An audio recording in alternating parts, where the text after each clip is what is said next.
Welcome to the Loyal Opposition Podcast.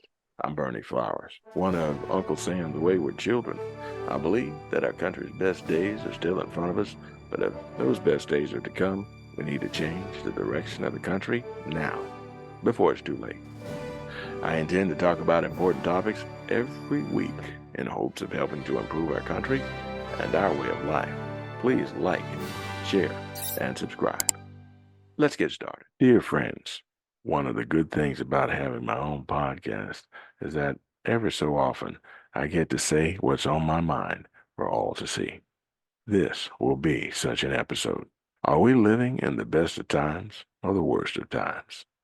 As we prepare for the new year, I want to reflect on what I've seen in 2023 and what I'd like to see in 2024. One of the things I noticed is that big media reports chaos and misery everywhere without fail. Is big media trying to scare us to death? Big media appears to be only interested in negative stories. They say very little about the positive things that happen in this world.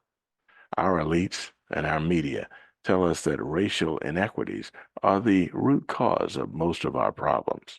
My personal experience has been a little different.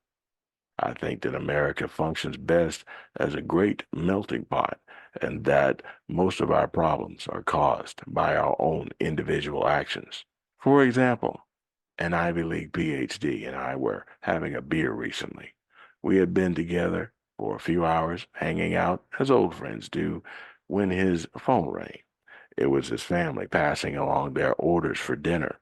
What's ironic here is that a black PhD was called by his Korean son to pick up Indian food on the way home for dinner. I think that's pretty cool. Stuff like this happens routinely in our classic liberal Western society.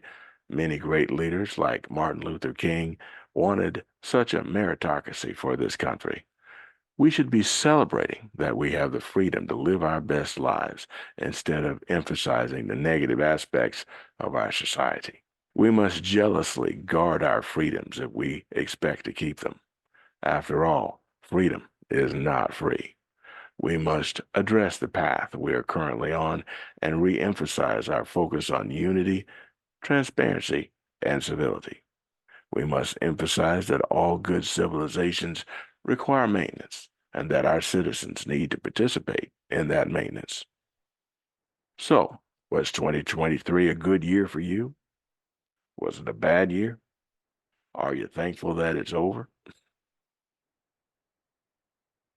We must look at the forces challenging our societal norms and be willing to encourage patriotism, bravery, traditional values, and innocent love. Lately, we've been seeing a steady stream of attacks against these values on multiple fronts. For example, I like to use Disney. They changed from being the harbinger of wholesomeness to their current course of promoting extreme feminism, the LGBTQ agenda, and racial division and societal devolution. Hollywood movies and entertainment once provided escapism for citizens. Now, Hollywood entertainment consists of mostly negative programming. This new programming is wrapped up in their commitment to diversity, equity, and inclusion. That's DEI, as they retool classic films for what they call modern audiences. Disney bought Star Wars and Marvel and ruined them both. DEI tries to place the blame for all society's ills on racism, oppression, and related topics. I see that logic as flawed.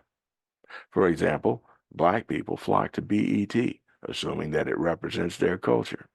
They don't realize that BET is owned by Paramount Global, a giant media corporation. Many black people supposedly hate the white man, but they succumb to the negative narratives offered by BET, which happens to be owned by the white man. So, does life mimic art, or does art mimic life? DEI is only a smokescreen used to hide corporate dirt. Big businesses have partnered DEI with climate change to make enormous sums of money at the expense of citizens. The climate change crisis will only result in increased taxes on Western democracies. The biggest polluters on the planet, China and India, will continue polluting with impunity, no matter what the West does. All the while, multinational corporations make little black boys work in cobalt mines on the Congo so that Westerners can drive electric cars. While multinational corporations use factory slaves in China to build our cell phones. DEI is not working so well for the rest of us. DEI is just an excuse to hide the dirt that these companies do to make enormous sums of money, while the 1% pay our politicians to make decisions that cause many third world countries to see America as the great Satan. Many young people live terrible lives in Baltimore and cities like it, while the 1% sends your tax dollars to the Ukraine and encourages war in Gaza. All the while, our own southern border is open for anyone who wants to come through. The 1% is playing a game of three-card Monte with the middle class, and the middle class is losing. We watch them play little games with Trump while real crimes are sexualization of our children, our waning economy, and the diminishing civil rights that we have. If you think I'm joking, remember that Trump has never been convicted of a crime. Trump never started a war. Julian Assange is still in exile in England for exposing Hillary Clinton's abuse of power. Yet, the passenger manifest of Jeffrey Epstein's Lolita Express contains alleged pedophiles, well-known and insanely wealthy people who have still not been prosecuted. Perhaps our problem is less the white man and more corporate America. How come all white men are bad except for the ones like George Soros, Klaus Schwab, Larry Fink, Bill Gates, Jeff Bezos, and the wealthy elites from the World Economic Forum? Thomas Jefferson once said, "When injustice becomes law, resistance becomes duty." Perhaps it's time we wake up and join together to restore our country and our greatness. I've got another one for you. How come it's fashionable to denigrate General George Washington, but we don't talk about Chairman Mao, arguably the most ruthless and murderous dictator on this planet? How come we castigate slave owner Thomas Jefferson, but we say very little about the hegemony of the African Dahomey tribe, the black slave catchers who delivered my ancestors to the European sailors who flew Catholic flags on their ships? If we don't tell these stories and learn these lessons, how do we stop these situations from being repeated? So, do we live in the best of times or the worst of times? You'll have to make that decision for yourself. As for me, I believe that I live in the best of times. My fate is my own due to the sacrifices of those who came before me, blacks, whites, and American Indians. Those many people coming across our southern border are coming here because they feel that America still represents their best shot at a good life. And I say, we've got something good here. Let's not ruin it. We live in the best of times, and if we want those times to remain good or even get better, we have to fight through these rough patches. We have to choose wise, thoughtful leaders, and we have to hold those leaders accountable. We all have to get involved. Some of you ask, how? Well, if you're afraid, then you can walk with me.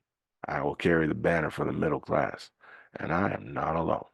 There are many others like me, ready to stand up for families and traditional values. Well, I've ranted enough. Thanks for listening. Let's make it right in 2024. Well, that's about it for now. This has been the Loyal Opposition Podcast, produced in association with Liberty Arise Media, Fallback Productions, and other podcasters. I ask that you like, share, and subscribe to this podcast and to this channel. Be sure to get your copy of my book, Black Values Matter, available on Amazon or as an ebook on Audible and on Apple Books. And also, a congressional candidate. It's time for a new vision for Maryland's 3rd District, fighting for people before politics, empowering through education, prioritizing America's security, building prosperity, and enhancing family-focused policies. Visit flowersformaryland.com to learn more. Remember, it's okay to disagree, but if we want our country to prosper, we must insist on unity, transparency, and civility from ourselves and our fellow citizens. Thank you for listening to the Loyal Opposition Podcast. See you next week.